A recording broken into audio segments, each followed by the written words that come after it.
You buying gasoline this weekend? There's a lot you think you know that isn't so. Where do we get most of the oil from? Well, I think like Arabian countries. I think like Saudi Arabia. India. Afghanistan. Is America going to run out of gasoline? Yes, When? probably in 2015. Why does the price go up and down so much? Are the oil speculators manipulating it? They want to make their money. Of course they are. Bill O'Reilly agrees. I go to Gulf, I go to Shell, I go to Texaco, I go to Getty. It's the same price. We make a bet about that. I want $1,000 on that. Fortunately, this woman knows more about how to lower the price of gas. Grill, baby, grill. But so many Americans believe in nonsense. Electric cars, are they better for the environment? Much better for the environment and for our money. We can save money. Is putting ethanol in our cars good for America? Yeah, totally. Because if it was cheaper energy, lower money, lower gas, yeah. There are lots of myths about gasoline. That's our show tonight.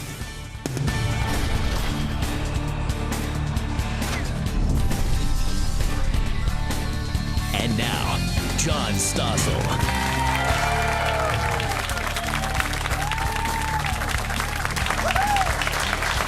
Talking to people at gas stations, I learned that oil companies are evil.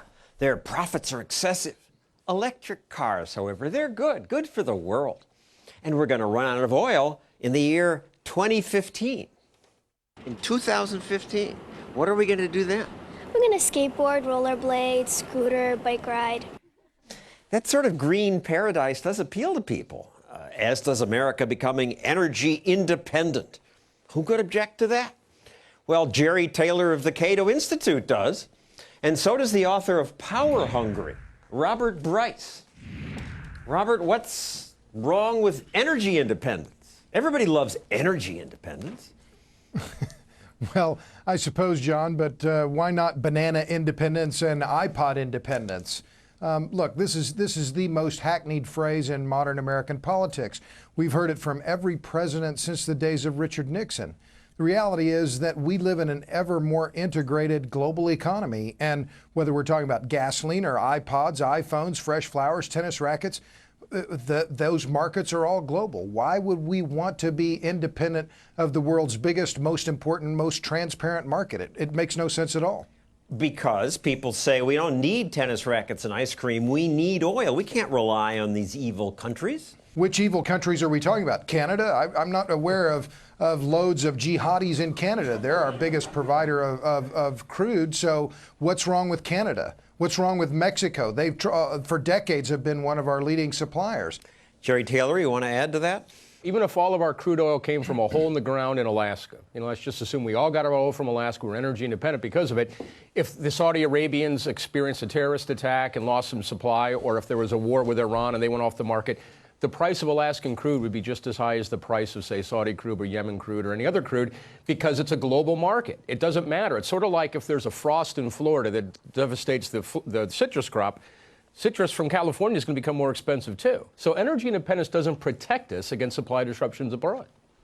What about the little girl's claim? She said 2015, that's sort of silly. But people say we are going to run out. You suck the stuff out of the ground. And I've heard predictions about when we're going to run out for a long time. The oil and natural gas that we rely on for 75% of our energy are simply running out. Running out? To believe that we're about to run out of crude oil is to believe that there will no longer be any technological innovations in production, that there will be no response to high price. I find that fairly hard to believe, and that's why we haven't run out yet. I've been hearing it for years. President Carter is no dummy. Robert, what's... I mean, the reality is, John, that the more oil we find, the more oil we find. Let's just look at the last 20 years. In 1990, U.S. proved oil reserves were about 34 billion barrels. By 2010, U.S. proved reserves were about 31 billion barrels. Those are reserves we know we can drill for and produce. Well, over that 20-year period, the U.S. produced over 50 billion barrels of oil.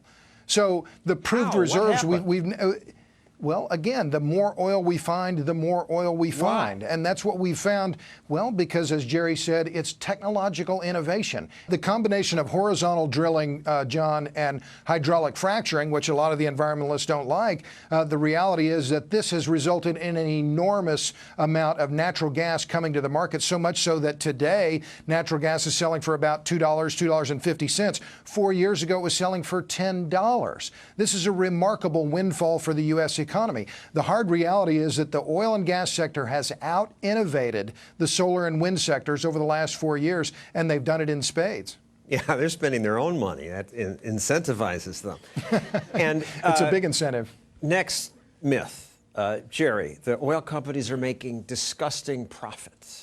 At our expense. Well, it turns out that the average U.S. manufacturer makes about 8 cents of profit on every dollar's worth of earnings. The average oil and gas company makes about 6 cents of profits on every dollar's worth of earnings. Oil and gas companies actually don't do all that well, but they do post big numbers, right? We hear that ExxonMobil made $34 billion. $9 billion this quarter. Exactly. Shell, $7 billion. Yeah, well, it's relative to what? These are huge companies, and they're huge because, well, they sell a lot of product and they invest a lot. But relative to the size of their business, they're actually not particularly profitable industries to be in.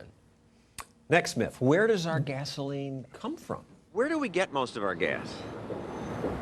Out of the country? I know it's not from America. From the Middle East. India? I'm not really sure. Probably Afghanistan. Saudi Arabia, Venezuela, Canada. All right, he was getting closer at least. Robert, Canada, as you pointed out, we get a lot of oil from Canada, but we get most of it from America, right? Well, U.S. oil production is increasing rapidly, and so is production from Brazil. So that when it comes to the future of U.S. oil use, a lot more of it is going to be coming from right here in the Western Hemisphere, Canada, U.S., Mexico, Brazil, and less from the Middle East. So why don't people know this? Almost everybody I ask has no clue that most of it comes from the United States. Because the policy world is obsessed with the Middle East. Conservatives like to argue that we need to be energy dependent so that we can have a foreign policy that's more to their liking, that is disentangled from our reliance on Middle Eastern crude. Environmentalists want to scare us away from crude oil because they say, well, it's all coming from bad guys abroad and terrorists, and we don't want that. The reality is that 55% of our crude oil, more than half of it, comes from the United States. That's the #1 supplier. And of the imports that we get, 52% of them total, all imports, are from Canada and Mexico. The Persian Gulf countries are responsible for only about 10% of U.S. consumption. But people think it all comes from Saudi Arabia. Because this entire conversation is about the Middle East, the Middle East, the Middle East. The reality is they're a small contributor to U.S. refineries. Now, what about green energy? That little girl talked about skateboards and bicycles, and, you know, she's a little girl, but we hear from adults that electric cars are better for the environment and good for America. Robert? New York Times reporter wrote that the electric car has long been recognized as the ideal solution because it is cleaner and quieter and much more economical than gasoline-fueled cars. That's the New York Times, November 12th, 1911. We've been hearing about the future of the electric car for a century. The history of the electric car is a century of failure, tailgating failure. Why do we use gasoline? Because gasoline has 80 times the energy density of the best lithium-ion batteries. Why didn't electric cars catch on in Edison's day? Because batteries were lousy. Today, batteries are still lousy. They're too heavy, they're too finicky, and they cost too much. And that's why we use gasoline. It's why we use diesel fuel, because it's an incredibly energy-dense, flexible, easy-to-use product. And the other hype about the electric car is it's better for the earth. Well, if you think that coal's better for the earth, then fine. But I mean, that's where most of our electricity comes from. It comes from coal-fired power plants. It's pretty hard to make an argument that coal and natural gas, an aggregate on the grid, are less polluting than the gasoline out of the cars. It's kind of a wash. And even the environmentalists have now come around to say, okay, electric car is not so great. Someday. Next myth. Politicians tell us if we just use more ethanol in gasoline, we'll create a nation that is stronger, cleaner, and more secure. Stronger, cleaner, more secure. I'm for that. Every last word of that is incorrect. Attaboy, Jerry. It turns out it's not cleaner. If you take evaporative emissions into consideration, ethanol has more emissions of hydrocarbons, of nitrogen oxides, of non-methane organic compounds, and air toxics. And so ethanol, when you take evaporative emissions into consideration, what comes up when you refuel it, is bad for the environment. It's not good for the environment. It also has a higher Even Al Gore has come around on this and say, oops, we shouldn't have forced it into gasoline. And virtually every environmental organization has come around on that front. And we simply, even if that weren't the case, we don't have enough corn. But we're all forced to use ethanol. Finally, later in this show, I'll talk to Sarah Palin, famous for saying, drill, baby, drill. And people think more drilling would make a huge difference. Robert, truth or myth? Well, look, I'm in favor of drilling. You're going to wait a long time for me to say that it isn't positive for the economy. Drilling might bring in another 1 million barrels of oil. Yeah, if the oil geologists are correct about what we are likely to find in these areas which we have not thoroughly explored yet, and they may be wrong. But if their mean estimates are correct, we could probably get about 800,000 barrels of crude oil production a day from ANWR when that field is maturely producing. Per day, sounds like a lot. And 200,000 barrels in the off the coast of the United States, which is currently off limits to the industry. So for 1 million barrels a day. Barrels a day in an 88 million barrel a day crude oil market, world crude oil market, translates to about a 1% reduction in price. Now, that's all well and good, but 1% reduction in world crude oil prices is not going to be noticeable by most American consumers. Thank you, Jerry Taylor and Robert Bryce. We've just begun debunking the myths. Coming up, we'll see what Sarah Palin says about drilling making a difference. But first, will Bill O'Reilly pay me the $1,000 he owes me? I want $1,000 on that. I want $1,000. I'll fight with Bill when we return.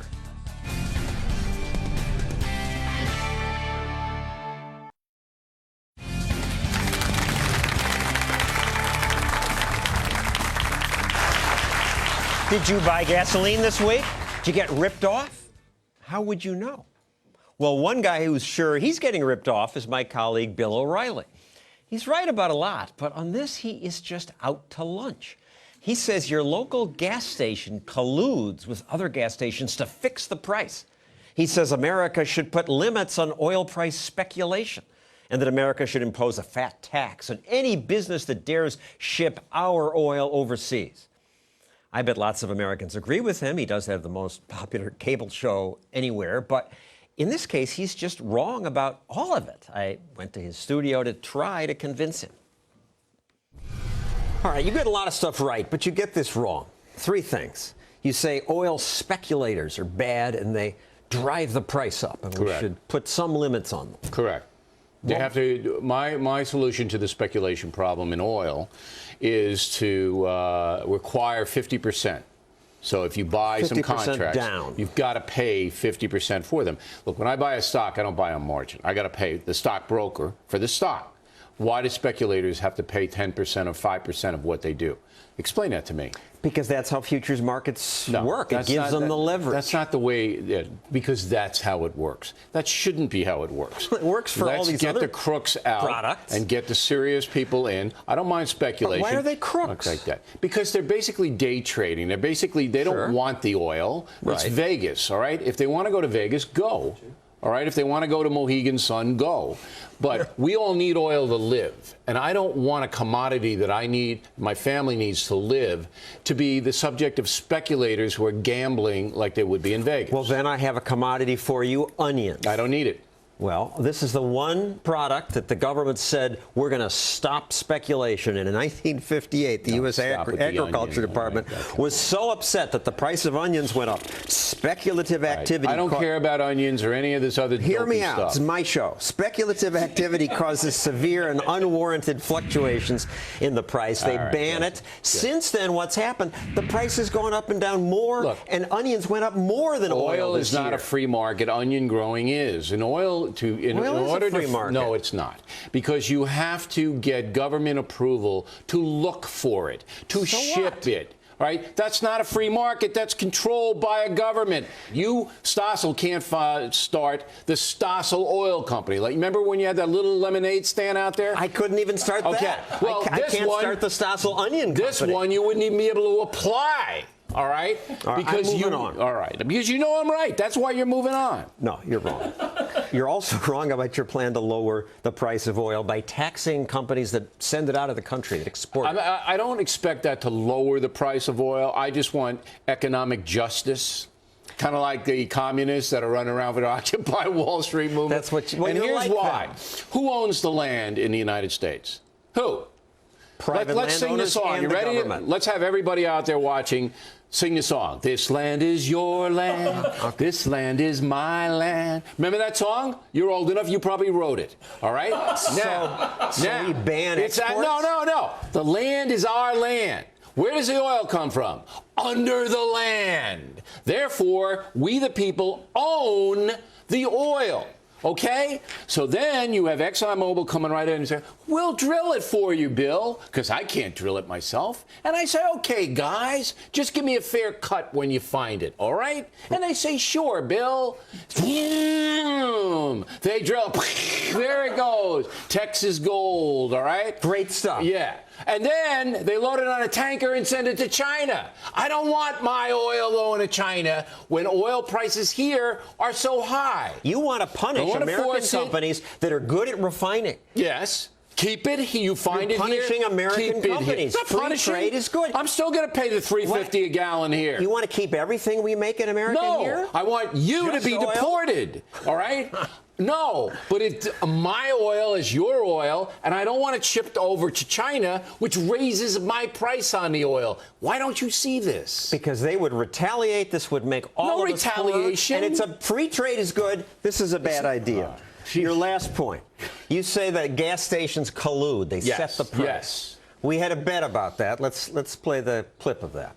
I go to Gulf, I go to Shell, I go to Texaco, I go to Getty. It's the same price. I don't believe you. I bet it's not the exact same price. I'm going to check. Oh, I want $1,000 on that.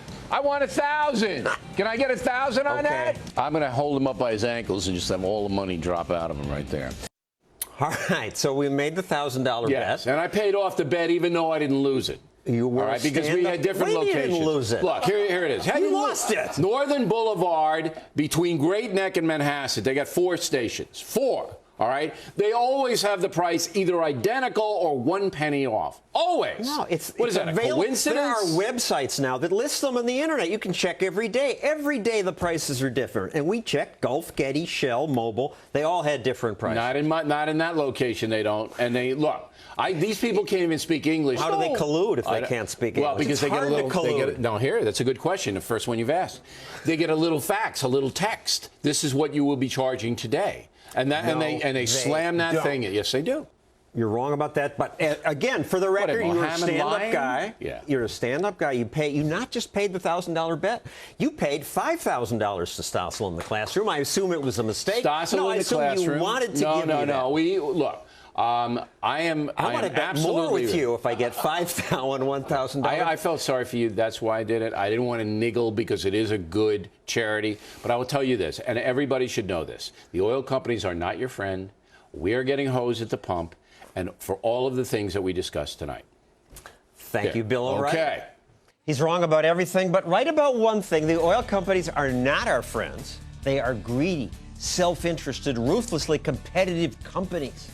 And later, I'll explain why we should be thankful for that. And Sarah Palin will share her ideas on how government could lower the cost of gas. But next, we'll talk more seriously about those evil oil speculators. What does speculation really do?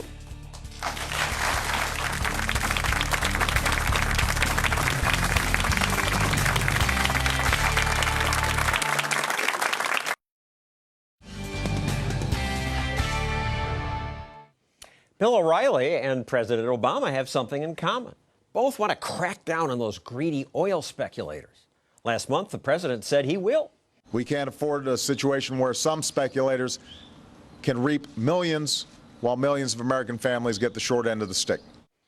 Do Americans get the short end of the stick because of speculators? Fox business reporter Charles Payne is a speculator. Charles, a lot of Americans think you greedy speculators make prices rise. First of all, the things that Bill O'Reilly said blew me away, John. If you don't mind, I want to start there because just the idea that the oil belongs to all of us is, I mean, that's like the most Marxist thing I've ever heard him say. Realistically, I would love to be able to go have Bill drive home tomorrow night, and when he gets there, I pitched a tent on his lawn. And me and my family and my friends are cooking out because guess what? It's our land. It's not his house. It's not his property. It's our land. And then, of course, the idea that somehow speculators are always right. Just a couple of weeks ago, we were talking about how J.P. Morgan lost $2 billion doing what? Speculating. So you can actually lose money speculating. They don't always make money. You don't always put a hole in the ground and black gold rushes out. But don't speculators raise the price? They bid it up? Make us pay more? Speculators bet on the idea that the price will go up. They're making a bet that ultimately the price will go up. So what drives the price? Some also bet it will go down. Because every time you do a transaction, there's a buyer and a seller. Someone's on the other side of that trade. So someone is speculating that it goes down. And, of course, when it does go down, no one gets the credit. No, speculators have never gotten the credit when it goes down. Only when it goes up. You see where natural gas prices are these days? Oh, my God. They've come down so dramatically that they're putting the coal, helping along with the EPA, putting the coal industry out of business, but creating a tremendous amount of jobs. Let's go back to speculation. Bill O'Reilly says, I don't want to ban speculators. I just want them to put 50% down. What's wrong with that? Well, first of all, if I buy through a company and they say, Charles, you can buy in 10% margin, that's, again, a private transaction between me and this company. Now, you know, I can see maybe where someone might be a little worried that this is a mini AIG and they're letting a lot of people buy and they can't cover the costs. But the idea that you can arbitrarily throw a number out there, 50%, you know, and it gets back to the idea that somehow they don't have skin in the game. They are making a bet. They lose on these bets and they win on these bets.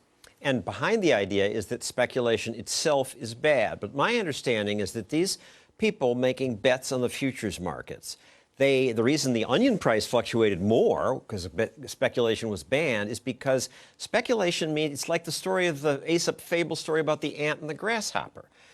The grasshopper just spends it now, but the ant saved for the rainy day. In a way, that's what speculators enable. That's what they do. They understand that there could be a shortage somewhere down the line, and when there's a shortage, they'll have it and they'll be able to supply it. And when they start to supply it, the price comes back down. You know, the bottom line is that this helps to regulate the market. And the finger pointing at speculators is irresponsible. It points away. To be quite frank with you, people should be so much more upset, again, at government, the amount of money that they're taking, the onerous rules and regulations, the inability to drill more. You know, when Bill O'Reilly talked about drilling on lands, yeah, if the government would put out more options, because, you know, our government owns like 2/3 of the land in this country. I think about half, but a hell of a lot of it. Well, I tell you what, let's even say half. That's a lot of land, a lot of potential. And as far as selling it overseas, we're not selling oil per se, but you know what? If we refine it into jet fuel and they need to buy it in China, that's what trade is all about. That's what we want to do. We are in a global economy, and the idea that we don't want to take advantage of a global economy is nuts. There's 300 million Americans. There's 5 billion other people that are coming up around the rest of the world. We better tap into them. Trade is win-win, though. It's hard to explain that to people. Thank you, Charles Payne. Appreciate it. Up next, Sarah Palin on the supply of oil and more myths.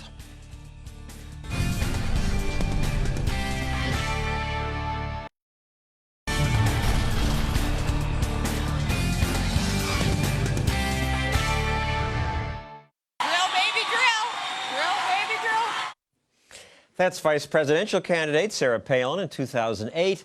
But the current administration is less keen on that, and they've also said no to that Keystone Pipeline, which would have brought more Canadian oil to America. They say they just want to protect our environment. Governor Palin joins us now. You've called their attitude terrifyingly naive. Yes, our president really is clueless when it comes to the need for an energy policy. He really doesn't have an energy policy for America except to kowtow to foreign dangerous regimes, asking them to produce energy that we have here underfoot, not only in Alaska, which is so resource rich, but in the Dakotas, in Pennsylvania, in Texas, California, Louisiana, offshore. God has just dumped this cornucopia full of resources underfoot, and it just takes political will to tap into them. The environmentalists claim about, say, the Keystone Pipeline, it would transport raw toxic tar sand oil right through the American heartland would wreak environmental havoc. And they got protesters to join them in protesting that. I wonder if they realize that our nation is woven together with pipelines. I don't think that the environmentalists are sane and sound at all with this argument against Keystone, which would produce and flow about 700,000 barrels of oil, safe, friendly oil into our market. It makes absolutely no sense that this one particular issue that they've just gotten so wee-weed up about. John, what it's all about is fundraising for the environmentalists. It's just like, oh, can't open ANWR, though no good sound reason for not opening ANWR, a tiny little pinprick that's needed up there in a corner of Alaska to explore for more oil and gas, except that it's kind of like a poster child for the environmentalist fundraising efforts. Keystone has become that. All right, we'll get to ANWR in a moment. Let's do more on Keystone. The activists basically won. They got the protesters out. We're showing video now of people yelling, "Stop the pipeline. Yes, we can." And tar executives, not this earth. You say it's clean oil, but it is tar. It's gross oil if it did spill, and it could spill. Another group said it could cause a BP-like oil spill in America's heartland, the source of fresh drinking water for 2 billion people. It sounds terrifying to people. Onshore drilling is much safer than the deep offshore drilling that has been seen in the news relatively lately. So this should be something that environmentalists could embrace as opposed to having to force more offshore oil exploration and developments if they're not going to allow us the safe onshore drilling. And John, America has the highest standards in the world when it comes to environmental protection. When the mainstream media, or the lamestream media, as I like the way you put it, talk about Keystone, they showed this map. And they implied that this giant, gross pipeline would pollute pristine, clean America. The media, though, rarely showed this map, which shows how many pipelines already exist in America. You think media bias is part of the problem? A tiny bit of liberal media bias and that base of President Obama's, the environmental fundraisers that dump money into, so traditionally anyway, leftist politicians. Now, you're famous for your drill, baby, drill line. President Bush opened up the East and West Coast to drilling, but before it could really happen, President Obama shut that down. The president has been dishonest with the American public about what he has allowed, if you will, the drilling that is taking place. Not only did President Bush tee up the drilling that we see going on now, but President Obama taking credit for private sector and state land allowance of drilling is it's quite disingenuous because the president doesn't have control over that aspect of the energy industry. What he does have control over is federal lands, and yet he has locked those up. If we drilled more, earlier in the show, one of my guests said, wouldn't make that much difference, maybe 1% to the price of gas.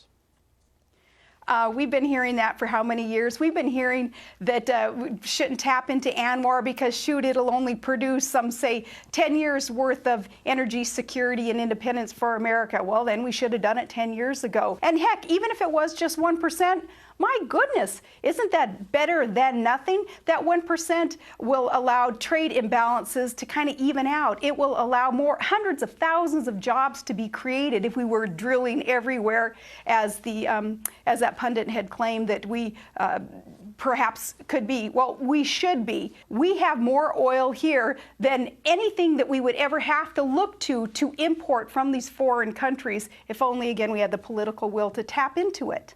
Let's close then by talking about some of that oil, ANWR, the Arctic National Wildlife Refuge. Now, maybe you could explain this to me because I don't know Alaska geography, but it's the size of South Carolina by itself. Drilling there is off limits now, but the drilling footprint, if they drilled, would be small, like laying a 3-foot welcome mat on a basketball court? or a postage stamp on a football field. That's the equivalent of the thumbprint that is needed for that drilling, especially with new technology and the directional drilling allowing. Because the drill goes in and goes sideways. Right, right. So Alaska is hundreds of millions of acres. It's huge. I mean, it's 2.5 times the state of Texas. We're asking for 2,000 acres, and that's it. It's about the size of LAX, a typical big city airport, that size of a parcel to allow the oil companies to be on there, drilling for the oil, tapping into it.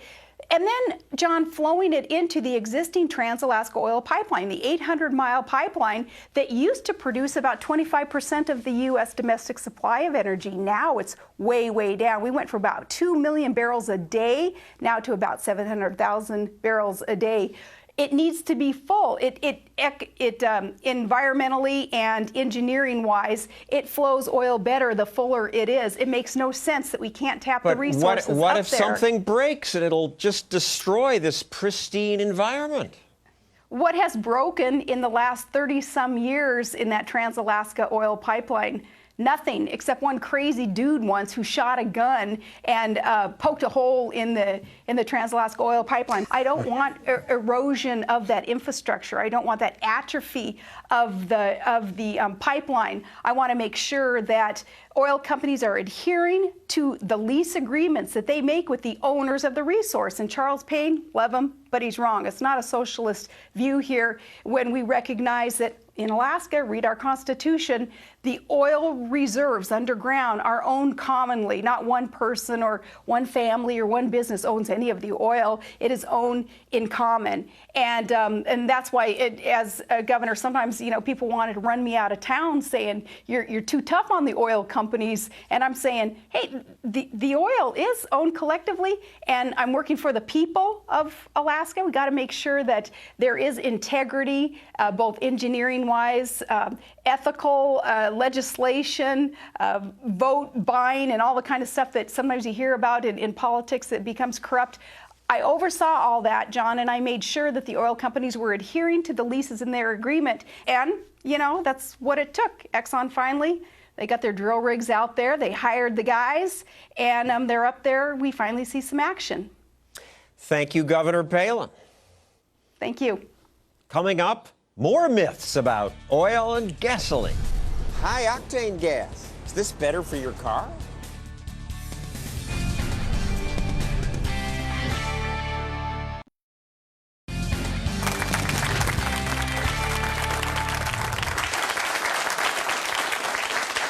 We're back with your questions for my guests. Jerry Taylor from the Cato Institute, Fox Business reporter Charles Payne, and Robert Bryce, author of the book Power Hungry. First, from my Facebook page, Joey Kirkland says, why doesn't there seem to be a direct correlation between crude prices and at the pump gas prices? Well, there is. It turns out that if you do the different math and run the computer models, there's about a 90% correlation between variations in world crude oil prices and variations in pump prices. So it's the main driver.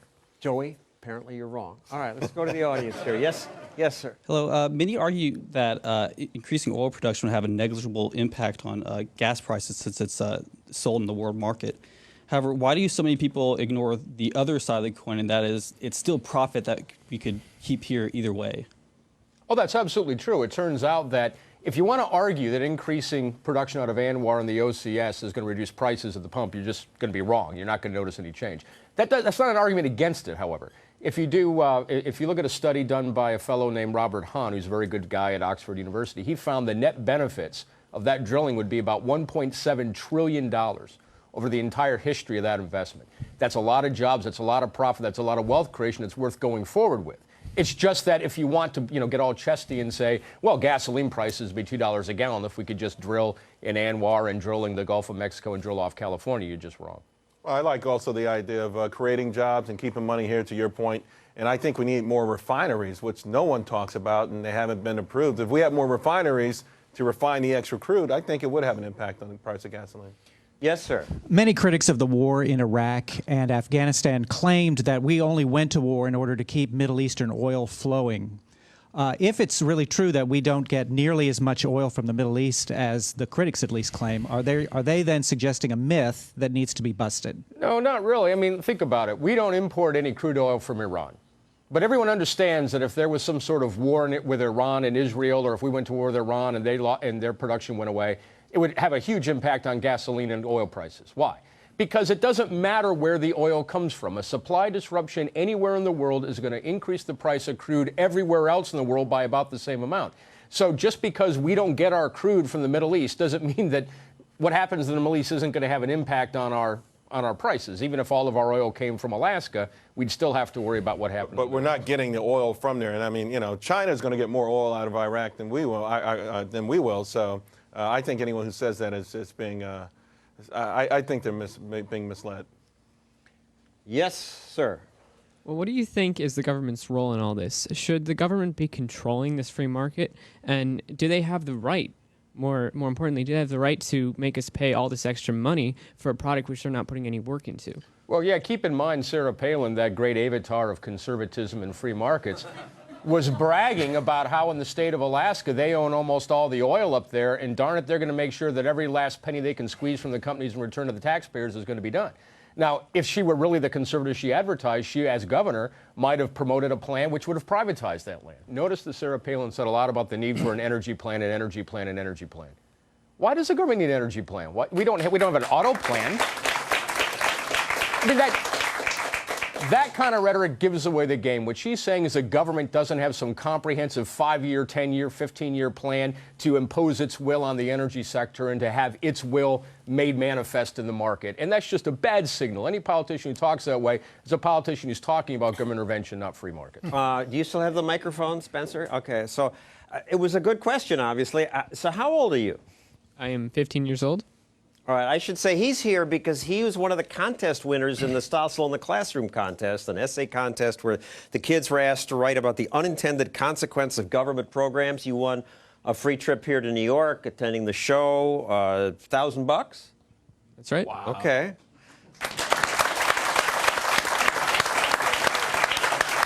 He was the first runner-up, and the winner is next to him. She's only, how old are you? 13 years old. You win $1,500. Mm-hmm. You have a question also? Yes, to your guests, I was wondering, I know you talked about ethanol and electric cars. Would you give some more examples of some fuel favorites of environmentalists that are not actually environmentally friendly? Well, biofuels is one of them. And they remember, it's not just for them. It's not just corn ethanol. It's this idea that switchgrass or poplar trees or some other plant that could be used then to create large amounts of motor fuel. It simply can't be done. This is one of the longest running bits of foolishness coming out of the green left in America, and it's so easily debunked. It's remarkable they keep saying it. Thank you, Robert Bryce, Jerry Taylor, Charles Payne. Coming up, I'll debunk more myths about gas. Why is the price what it is? Must be those shady oil companies.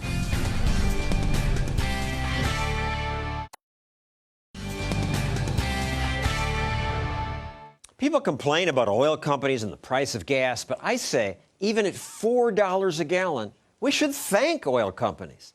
Think what they have to do to bring us a gallon of gas. The oil's sucked out of the ground, sometimes from war zones or deep beneath an ocean. To get to the oil, the drills now bend and dig sideways through as much as 7 miles of earth. What they find is then delivered through long billion-dollar pipelines, then put in monstrously expensive tankers to ship it across an ocean. Then it's refined into several types of gasoline, transported in trucks that cost hundreds of thousands of dollars each, until finally it gets to our gas station, which spends a fortune on safety devices so we don't blow ourselves up while filling up the tank. And even after all that, the gas still costs less per ounce than the bottled water they sell at gas stations. If government produced gas, it would cost $50 a gallon, and there would be shortages. People also complain about oil company profits, but we should be glad they make lots of money. Profit is what lets them pay for the pollution controls we want them to have and pay to look for more oil so we'll have oil tomorrow. And how much profit do they make? People think it's $1 or $2 a gallon, but Exxon's profit is just 6 cents per gallon. Governments, by contrast, grab an average 48 cents per gallon. That's the average gas tax, as Charles Payne pointed out. It's 66 cents in California. If anyone's greedy and destructive, it's government. Not that oil companies won't rip you off if you let them. One way they do that is to sell us things like high-octane fuel, premium gas. People think premium is better. Of course it is better. Keeps your engine cleaner. When I put regular in my car, it runs out a lot faster than when I put plus in it. I'm a little conservative when it comes to my car, so I feel like it's safer to put in more premium gas. But it's not safer. It won't last longer. A few cars with high compression, high revving engines like Ferraris and Corvettes need high octane gas. But for 90% of the cars sold today, check your owner's manual, high octane is no better. You're just wasting your money. And finally, I don't mean to suggest that everyone I interviewed was as wrong as those people you just saw, and Bill O'Reilly too. Some people I talked to did know the truth. Ban speculation? No. Why not? It makes for a more efficient market. It's like supply and demand. Some knew why oil prices rise. It's a global market, and we're competing on a global market for a scarce resource. Some knew that the ethanol mandate's a scam. If every car is on ethanol, the entire country would have to be corn fields, which is obviously impossible. How many pipelines are there now? I don't know, I'd say 60, but like, even if that's like a low number, I'm thinking like huge pipelines. Will we run out of oil? No, I don't think so. There's always where to have it. There will, because creative entrepreneurs will find new ways to get more oil and new fuels out of the ground. Unless, of course, the bureaucrats and environmental extremists crush them. Let's not let that happen. That's our show. We'll have another new Stossel episode next Thursday night, 9 p.m. Eastern Time on the Fox Business Network. Thanks for watching.